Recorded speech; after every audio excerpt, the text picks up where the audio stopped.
In a surprising turn of events, President Joe Biden of the United States publicly endorsed the training and green light for allied countries to export advanced fighter jets like the F-16 to Ukraine. However, experts claim that these fighter jets, often referred to as the Falcon, can be seen as a powerful tool of the United States, but when they reach Ukraine, they become nothing more than a bird in a cage. What roles can the F-16 fighter aircraft play in the ongoing conflict that has lasted for over 15 months? Will it give Ukraine an advantage in the air, or is Kyiv and the West potentially inviting trouble by provoking Moscow? Let's explore in FBNC's World Affairs.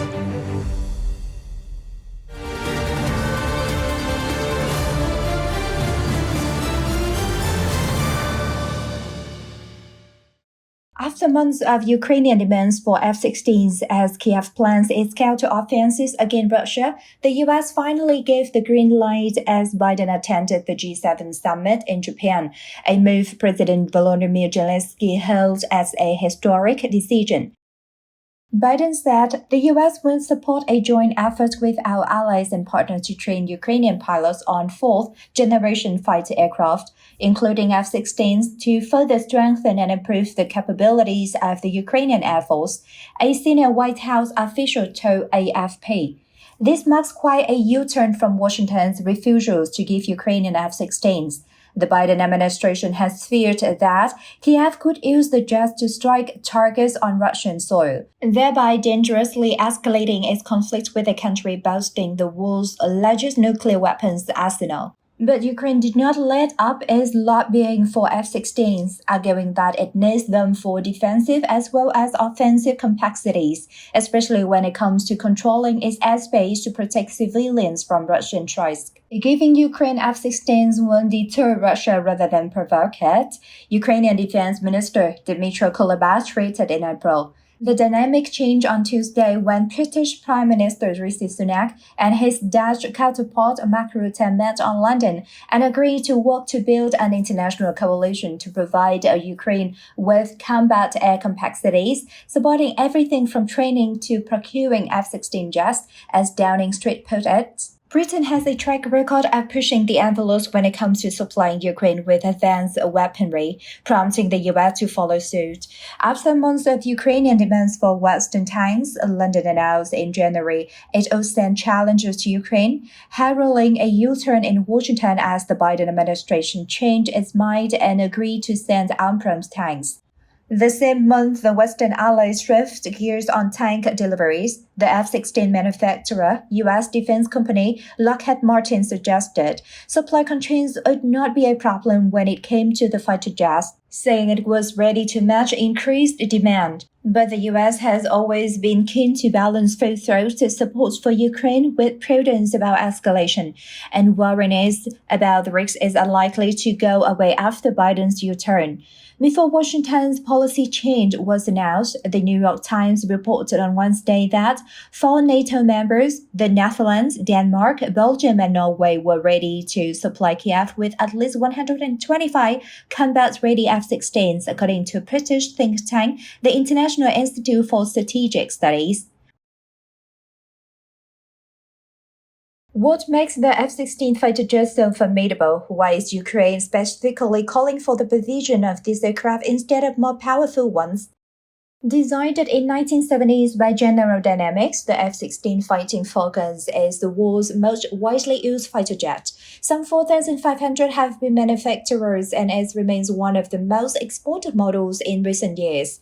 It is currently in its service in 25 countries. According to Flight Global World Air Forces Directory, almost 2,200 F-16s are active worldwide this year, making it the single most popular combat aircraft across the planet with 15% of the world's fleet. The best-selling single-engine aircraft, a favorite among U.S. allies due to its speed and flexibility, is 15 meters long with a wingspan of nearly 10 meters. The U.S. Air Force calls F-16 a relative low-cost, high-performance weapon system. Over the years, the F-16 has nevertheless undergone several changes to its design since it was first created. Originally built for aerial combat, the fighter jet is now capable of doing almost everything from airspace defense to tactical bombing. Over time, it has become more versatile up to the most modern versions such as the Block 52 that was recently sold to Poland. However, once F-16s are delivered to Ukraine, they will most certainly not be the latest versions but rather older versions from the Belgian, Dutch, Danish, or Norwegian military reserves, said Tresseland. Robert Hopkins, a military aviation author and former U.S. Air Force pilot, said that there are other aircraft more capable than the F-16, but they are fewer in number and are not available to transfer. The best aircraft technically would arguably be the sweetest weapon because of its combat compatibilities, ability to operate from austere bases, and easier maintenance, said Peter Layton, a fellow at the Griffith Asian Institute and former Royal Australian Air Force officer. However, their annual production rate is low and there are none available off the shelf. Layton gives the Netherlands as a prime example of how the F-16 might be the easiest answer for Ukraine. The Dutch have about 40 F-16 on hand. These Dutch aircraft have been progressively upgraded, have relatively modern radars and avionics, and are able to use advanced weapons, Layton said. So far, the Ukrainian Air Force has been relying on small numbers of aging Soviet-era jets, namely MiG-29s and Su-27. Ukrainian forces currently operate 187 aircraft, of which 41 are fighter jets, 10 times less than Russia, according to the military analysis website Global Firepower. Western military analysts estimated that Ukraine's combined fleet belonging to air and ground forces has been depleted by more than a third since the Russian invasion began. Ukraine has lost at least 60 of its 145 fixed-wing planes and 32 of 139 helicopters, according to U.S. military information that was among the classified material leaked on the Discord social media platform in recent months. The document was not dated. The newest plane is from 1991, Colonel Ignat said, and all of this should be serviced, repaired, and spare parts obtained. Obtaining spare parts has become a problem, since Russia is the only one producer of many of these parts. Even before the full-scale invasion, the trade of such items had largely ceased after 2014, when Russian-backed forces seized control of parts of eastern Ukraine and the Crimean Peninsula. The jet fighter age is described in generations, which are categories of aircraft defined by their capabilities. There is some disagreement as to how to classify different aircrafts, but as a general matter, the first three generations running from the debut of jet fighters to the middle of the Cold War are completely obsolete and are not part of the debate. Fourth-generation planes like early models of the F-15 and F-16 and the Russian MiG-29 and Su-27 were the best planes of the Cold War and are still in service in most modern militaries, including Russia's and Ukraine's. The apex of current fighter technology is fifth-generation stealth fighters, which include the American F-22 Raptor and F-35 Lightning II and Russia's Su-57. Generation 4.5 is sandwiched between generations 4 and 5. The fighters are not stealthy, but they have vastly upgraded avionics compared with fourth-generation fighters, and they can deploy more highly advanced armaments. Generation 4.5 fighters include upgraded models of the American F-15, F-16, and F-18, as well as the Eurofighter Typhoon, the Sweden Saab JAS-39 Gripen, and France's Dassault Rafale. Crucially, the list also includes the Russian Su-30, Su-34, and Su-35. Russia has hundreds of 4.5 generation fighters. Ukraine has none. Instead, it has a few dozen Soviet-era fourth-generation fighters. According to Reznikov, the defense minister, Russia's Su-35, to take a key example, can hit targets at a range more than 5 times as great as Ukraine's MiG-29 can. Moreover, such 4.5 generation fighters can carry a much greater array of advanced missiles than can Ukrainians' older fighters. This means that Ukrainian planes have a more limited capacity to provide air defense within the country and no ability to create air superiority at or near the zero line, the very edge of the battlefront, Reznikov said. While Western supply ground-to-air missiles, which can remarkably effective against even Russian hypersonic missiles, at best, They can defend only small, confined areas of Ukraine. Vast area of the front and most of the Ukraine civilians and civilians' infrastructure remain unacceptably vulnerable to Russian air attack. Not only can F-16s fly the length and breadth of Ukraine to offer enhanced air defense, they also have a much greater capacity to strike Russian forces directly at the front and miles beyond. This complexity is proving even more important because multiple Ukrainian officials emphasized to me that Russian jamming has rendered the missiles fired by the vaunted American HIMARS system far less effective. More advanced fighters can also engage Russian planes that are using a successful tactic called glide bombing, in which they bomb Ukraine from positions outside the range of most Ukrainian anti-aircraft missiles.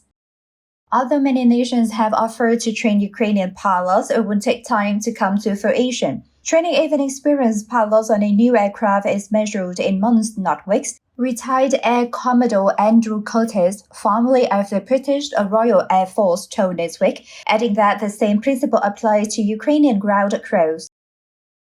It's hard to work out whether or how much a training of Ukrainian Air Force crews has already happened. David Jordan, co-director of the Freeman Air and Space Institute at King's College London, UK, told Newsweek. In late February, Colin Carr, the Pentagon's Undersecretary of Defense for Policy, suggested that the most expeditious timeline for training and delivery of F-16 to Ukraine would be about 18 months. But Joseph Borrell, the European Union's foreign policy chief, on Tuesday signaled that Ukrainian pilots have begun training on F-16s in several countries. Poland is ready to train Ukrainian pilots on F-16 aircraft. Warsaw's defense ministry told Newsweek in a statement, but said that such training has not yet started. Yurin Inat, a spokesperson for Ukraine's Air Force, says on Tuesday that the process of preparing people to start this training is still ongoing. According to Ukrainian media, although some experts said this is likely to be shorter, particularly with the demands of wartime, F-16s would not make it to Ukraine for Kyiv's long-expected spring counteroffensive. There is also the question of how Ukrainian pilots go through the training programs. The challenge for Ukraine is that they are still fighting in their existing aircraft, former British Royal Air Force senior commander and Air Marshals Gray Bagwell added.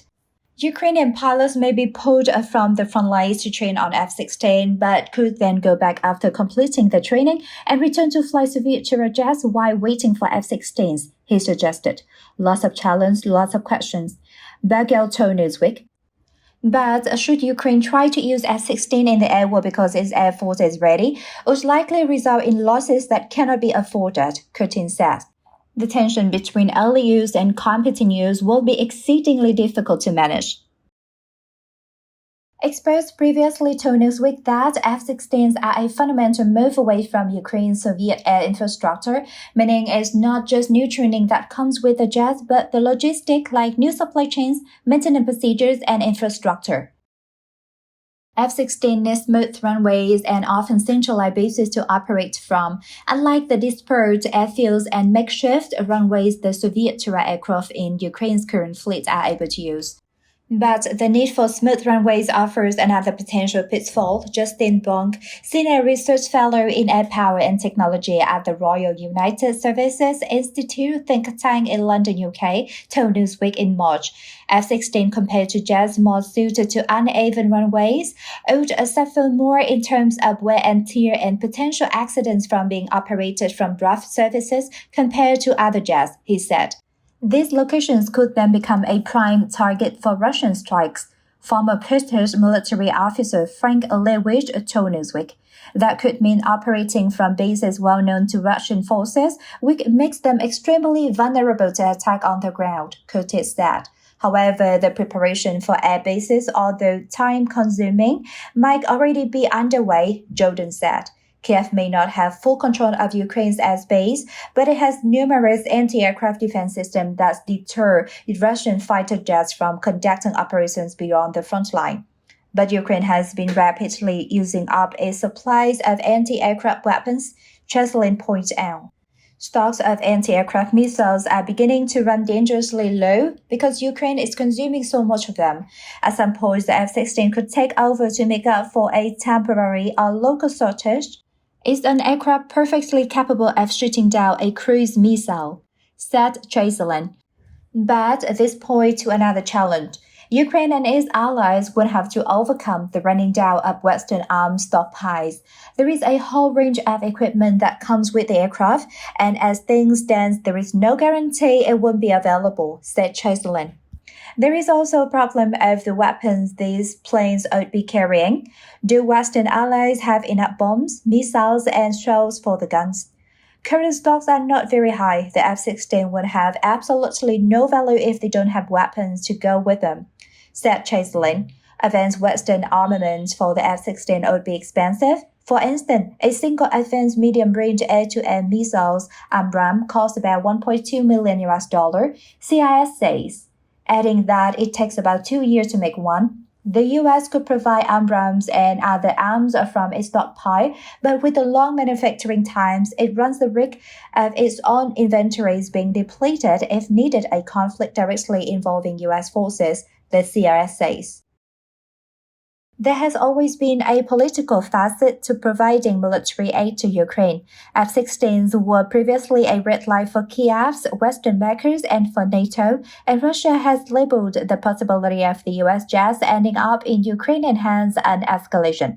Russian Deputy Foreign Minister Alexander Krytsko hits back at the possibility of Ukraine receiving F-16 on Saturday, saying this could carry enormous risks for Western countries involved, according to Russian state media. Ukraine has the right of self-defense, NATO Secretary General Jens Stoltenberg said on Tuesday. We will help Ukraine to uphold that right, he said. That doesn't make NATO and NATO allies a party to the conflict. The potential ramping up of tensions between Russia and the West cannot be ignored, Curtis said. It would be tempting for countries like Poland to offer logistic and technical support, even potentially operating Ukrainian F-16s from Polish military airfields. However, the geopolitical implications of such decision would be significant. Despite the obstacles, the experts increasingly believe that announcements of F-16 for Ukraine are on the horizon. If the war in Ukraine ends in near future, Bellwell said, Ukraine will still need an air force to defend its border with Russia. The problem revolves around the crossing of the Russian border. The purpose of combat aircraft is to bring the fight to the enemy. However, there is a political obstacle here, said defense consultant Mark Chancellor. At the same time, keeping the F-16 within Ukraine would be quite a constraint, Chancellor continued. Ukraine forces would be making very limited use of this kind of weaponry if they don't cross the border with Russia. Flying F-16s only within Ukrainian airspace would be like putting birds in a cage, he said. It's important to address the possibility of escalation. The F-16, especially in the modest number under discussion, does not present a substantial threat to Russia itself. It presents a substantial threat only to the Russian invasion. It is not a true deep strike aircraft like the B-1 Lancer bomber or even the F-15E Strike Eagle. It's a weapon that Ukraine can deploy in a defensive capacity and that can strike relatively close behind the front line. It's exactly what Ukraine needs. Perhaps the best short argument in support of the Biden administration's decision was summed up by the former Ukrainian defense minister, Andriy Zagoranyuk. He told me to ask NATO in general how to win this war without aviation. Providing Ukraine with advanced fighters not only makes its task easier, it's a sign the Biden administration is ready to turn the page from helping Ukraine simply avoid defeat. Now we are starting to help Ukraine achieve victory and maintain the peace we pray is soon to come. How many F-16 does Ukraine need to win the war? Not as many as you think. Ukraine may only need a few dozen US-made F-16 jets, matched with enough trained pilots to operate them, to make a decisive difference in the air war over the war-torn country, experts have told Newsweek. In January, Kyiv said it would need around 200 F-16s to protect its skies. Yet, Ukraine likely does not need as many as they have asked for to bolster its air power in a meaningful way, experts have suggested. Russian pilots have been cautioned throughout the war, the Rusi Institute's report said. So even a small number of Western fighters could have a major deterrence effect. Given the disparity between current aircraft fleet and F-16s will make a difference, according to retired Air Commodore Andrew Curtis. However, to be decisive, the Ukrainians only need dozens of competently operated F-16, the former senior British Royal Air Force officer told Newsweek, adding this appeared an unlikely prospect this year. Although calculations hinge on just how many trained Ukrainian pilots can take to the skies, even between 24 and 30 F-16 would make a notable difference to Ukrainian capabilities. David Jordan, co-director of the Freeman Air and Space Institute at King's College London, told Newsweek. 24 airframes might not win them the air war, Jordan added, but they would give Kyiv the edge over Russian forces if Moscow's aircraft display low level of skill in terms of flying, fighting, and planning. However, Kyiv's air force would need more aircraft than it can actively fly at one time, experts stressed. The fighter jets cannot work continuously without maintenance, and the use Ukraine can make of F-16s crucially depends on how many pilots are available and the level of training they have received. It would give Ukrainians an increment of capabilities that they don't have right now, but it's not going to be a dramatic game changer as far as I'm concerned for their total military capabilities, Air Force Secretary Frank Kendall told reporters Tuesday. Mark Kansian, a defense expert with the Center for Strategic and International Studies, said the green light on the F-16s and the Biden administration's eventually sending of other previously held back equipment, including the Patriot air defense system and Abrams tanks, are not going to be a game changer. These are all useful capabilities, but it's the sum of the capabilities that would produce victory. The transfer of F-16 jets to Ukraine would raise the question of NATO's role in the conflict and would not undermine Russia's military goals, senior Russian diplomats said on Monday. There is no infrastructure for the operation of the F-16 in Ukraine, and the needed number of pilots and maintenance personnel is not there either, Russia's ambassador to the United States, Anatoly Antonov, said in remarks published on the embassy's Telegram messaging channel. What would happen if the American fighters take off from NATO airfields controlled by foreign volunteers? The U.S. declares that Kyiv's promise of not using Western weapons to attack Russian territory. The U.S. manufacturer F-16 fighter jets may suffer significant losses in Ukraine as a result of Russian strike on their airfields or air combat, which would be a major blow to the reputation of that jet, the U.S. Military Watch magazine reported on Saturday. A likely key reason for the discrepancy in the American and European positions is that the United States still has a very large stake in the F-16 program, not only as a fighter will continue to form the backbone of the U.S. Air Force for decades, but also because it continues to offer modernized variants of the Class 4 export at times for hundreds of millions of dollars per airframe, the article said. Is Washington and the EU's provision of F-16 aircraft to Kyiv a wise decision for the West? The answer will be found by the Russian and Ukrainian air forces in the near future. Our program has come to an end now. Thanks for your attention and see you next time.